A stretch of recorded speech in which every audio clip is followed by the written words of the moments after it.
नमस्कार, मैं रंजन यादव। मेरे इस यूट्यूब मंच पे आपका स्वागत है। आज हम चर्चा करेंगे किस तरह से जो रिजर्वेशन था उसको ख़त्म करने का प्रयास किया गया और पूरे जो प्राइवेट सेक्टर है उस पे जो सवर्ण लोग हैं वो अपना आधिपत्य कायम किए हुआ है। दरअसल दोस्तों, इसकी शुरुआत 1980 के दशक से हुई, जब मंडल कमीशन की सिफारिश पे ओबीसी को रिजर्वेशन मिला 27%। ये जो सवर्ण लोग हैं उन्हें इस चीज़ का एहसास हो गया कि अब तक तो बड़े और ऊंचे पदों पर, ओहदे पर सिर्फ हम सवर्ण बैठते थे, और ये जो 27% रिजर्वेशन ओबीसी कम्युनिटी को मिल गया है, इसके वजह से अब तो ये पिछड़ा ओबीसी कम्युनिटी भी बड़े और ऊंचे पदों पे बैठेगा। इस चीज़ को ख़त्म करने के लिए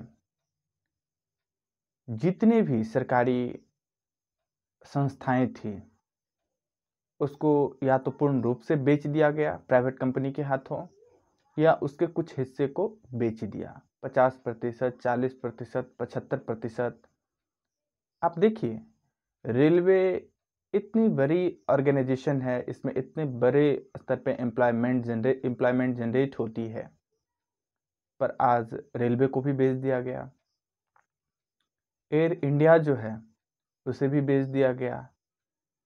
सरकार की जितनी भी संस्थाएं हैं, हॉस्पिटल हो, स्कूल हो, कॉलेजेस हों, या बड़े बड़े जो इंडस्ट्री थी सरकार के पास, पहले चीनी की मिलें होती थी सरकार के पास, कपास की मिलें होती थी सरकार के पास, इन सबों को धीरे धीरे करके बेचा गया है। और बीजेपी और मोदी सरकार की रिजीम में 2014 के बाद से जिस लेवल पे सरकारी जो संस्थाएं थी उसको बेचने का प्रयास किया गया है वो अप्रत्याशित है। इससे पहले इतने बड़े स्तर पे किसी भी सरकार ने सरकारी संपत्तियों को बेचने का प्रयास नहीं किया। इसका साइड इफेक्ट क्या हो सकता है, मैं आज इसकी भी चर्चा करूंगा, और आगे इसके जो कॉन्सिक्वेंसेस हैं उस पर मैं बात करूंगा। साइड इफेक्ट साफ तौर पे दिखते हैं कि यदि मंडल कमीशन की सिफारिश पे 27% रिजर्वेशन ओबीसी को मिला, तो सरकारी जो संस्थाएं हैं उसमें जो सीटें हैं वो यदि रहेंगी तब तो उन्हें रिजर्वेशन का लाभ मिलेगा। यदि रेलवे बेच दी जाएगी तो रेलवे में आपको कैसे 27% रिजर्वेशन का लाभ मिलेगा? यदि रेलवे सरकार के पास है, यदि एयर इंडिया सरकार के पास है, तब तो आपको 27% रिजर्वेशन मिलेगा, या SC ST को जो 22.5% रिजर्वेशन मिलता है वो मिलेगा।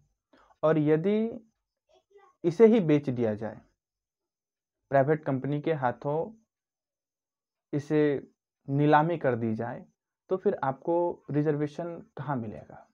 इसका मतलब हुआ कि बीजेपी सरकार जो है वो लगातार इस प्रयास में रही है कि किसी तरह बहुजन को आगे न बढ़ने दिया जाए, और बहुजन के हक पे लगातार उन्होंने कुठाराघात किया है। बहुजन यदि सरकारी संस्थाएं जो है वो न बेची जाती तो उन्हें ओबीसी को 27% रिजर्वेशन का लाभ मिलता, SC ST को 22.5% रिजर्वेशन का लाभ मिलता, सरकारी संस्थाओं में उसे नौकरियां मिलती, वह ऊंचे और बड़े ओहदे पे परीक्षा दे करके पास होके जाते हैं। लेकिन सारी कंपनियों को बेच दिया गया। अब लड़ाई दूसरी है। अब जो बहुजन की मांग है वो दूसरी है। जिस तरह से प्राइवेट कंपनी ने सरकार के संस्थाओं को खरीदी है, या और भी जो प्राइवेट संस्थाएं हैं उनमें भी बड़े और ऊंचे पदों पे जो सवर्ण जाके बैठे हुए हैं, और बहुजन सिर्फ निचले स्तरों पे क्लास D लेवल का जो नौकरी है उसमें, होम गार्ड, गाड़ी चलाने का काम, स्वीपर का काम, ये सब काम जो है बहुजन को मिलता है। चाहे आपके पास कितनी भी प्रतिभा क्यों ना हो, आपको किसी भी ऊंचे और बड़े ओहदे के लिए सिलेक्शन नहीं किया जाता है। उसका रीजन है कि इन प्राइवेट कंपनियों में भाई भतीजावाद के माध्यम से वो अपने लोगों को ऊंचे और बड़े ओहदे पे लाता है, उसका सिलेक्शन करता है। उसकी जो इंटरव्यू की बोर्ड होती है उसमें ये सारे सवर्ण बैठे होते हैं और ये बहुजन को मौका ही नहीं देते हैं। आज तक की तो यही हालात थी, लेकिन उम्मीद है कि अब हालात बदलेंगे। अब प्राइवेट कंपनियों में रिजर्वेशन की बहुजन की डिमांड है। बहुजन ये अब चाह रहा है कि उसे प्राइवेट कंपनियों में भी रिजर्वेशन दिया जाए, क्योंकि सवर्ण की जो सोच थी, उसकी जो नीच मानसिकता थी, उसके वजह से तो उसे सरकारी नौकरियों में रिजर्वेशन का लाभ मिला ही नहीं। रिजर्वेशन तो मिली, लेकिन उसका लाभ नहीं मिला उसे। उसको जितना रिप्रेजेंटेशन मिलना चाहिए था वो नहीं मिला, जितना तरक्की होनी चाहिए थी बहुजन कम्युनिटी की वो नहीं हो पाई। अब सरकारी नौकरियों में वैकेंसी ही नहीं है, सीट ही नहीं है। सारा जितना सरकारी संस्थाएं थी उसको बेच दी गई है। अब प्राइवेटाइजेशन का ज़माना आया है, लिबरलाइजेशन का ज़माना आया है, ग्लोबलाइजेशन का ज़माना आया है। अब इस दौर में यदि सामाजिक न्याय की बात करनी है तो हमें प्राइवेट जो संस्थाएं हैं उस लेवल पे भी सोचनी होगी कि प्राइवेट संस्थानों में भी बहुजन को मौका मिले, वो भी वहाँ जाके नौकरी करे और ऊंचे और अच्छे ओहदे पे योग्यता के हिसाब से बावजूद इसके उन्हें रिजर्वेशन मिलना चाहिए। और यदि ये बहुजन कम्युनिटी का अब एक चेतावनी भी है और ऐलान भी है कि यदि प्राइवेट कंपनियों में ओबीसी, एससी, एसटी कम्युनिटी को, माइनॉरिटीज, मुस्लिम कम्युनिटी को रिजर्वेशन का लाभ नहीं मिलता है, यदि उसमें रिजर्वेशन नहीं दी जाती है, तो जितने भी प्राइवेट कंपनी हैं, प्राइवेट कंपनी तो लाखों की तादाद में है, लेकिन सांकेतिक रूप में जितने भी बड़े बड़े प्राइवेट कंपनी हैं वो जिन प्रोडक्ट का निर्माण करती है उसका बहुजन बहिष्कार करेगा। मिसाल के तौर पे Reliance industry, Adani group, HDFC bank, ICICI bank, Hindustan Unilever, Jindal group, Birla group, जितने भी बड़ी कंपनियां हैं इनकी जो प्रोडक्ट होती हैं इसके जो खरीदार हैं वो कौन है? इसके खरीदार 80% बहुजन हैं, क्योंकि इस देश की जो आबादी है वो 80% एससी, एसटी, ओबीसी, अल्पसंख्यक मुस्लिम इनकी आबादी है। और यदि ये सब लोग प्रोडक्ट खरीदते हैं, इसके वजह से आपकी कंपनी की तरक्की होती है, आपको बेनिफिट होता है, तो आपका भी कर्तव्य बनता है कि आप अपनी कंपनी में इस कम्युनिटी के लोगों को रिप्रेजेंटेशन दें। और यदि ऐसा नहीं होता है तो ये जो कम्युनिटी है, बहुजन जो कम्युनिटी है, ओबीसी, एससी, एसटी, मुस्लिम, ये सब सामूहिक तौर पे, सार्वजनिक स्तर पे इन बड़े बड़े जो दिग्गज कंपनियां हैं भारत की, उनके प्रोडक्ट का बहिष्कार करेगी। आज भी जो डाटा अवेलेबल है उसके अकॉर्डिंग इन सभी बड़े प्राइवेट कंपनी में बड़े बड़े और ऊंचे पदों पे ब्राह्मण सवर्ण बैठे हुए हैं। ये अपने नाते रिश्तेदार को वैकेंसी जब आती है तो उन्हें ऊंचे पदों पे सेलेक्ट करता है। बाकी जो बहुजन हैं, ओबीसी कम्युनिटी के जो लोग हैं, एससी एसटी कम्युनिटी के जो लोग हैं, मुस्लिम कम्युनिटी के जो लोग हैं, इनको मौका नहीं मिलता है, मौका देते ही नहीं हैं। इस देश के बहुजन की अब ये एक डिमांड है कि इस देश में जितने भी प्राइवेट कंपनी हैं, अपने यहाँ जब वैकेंसी की रोस्टर निकालती है तो वो उसमें आरक्षण के प्रोविज़न को इम्प्लीमेंट करें, अन्यथा बहुजन कम्युनिटी इन सारे प्राइवेट कंपनी के प्रोडक्ट का सार्वजनिक बहिष्कार करेगी।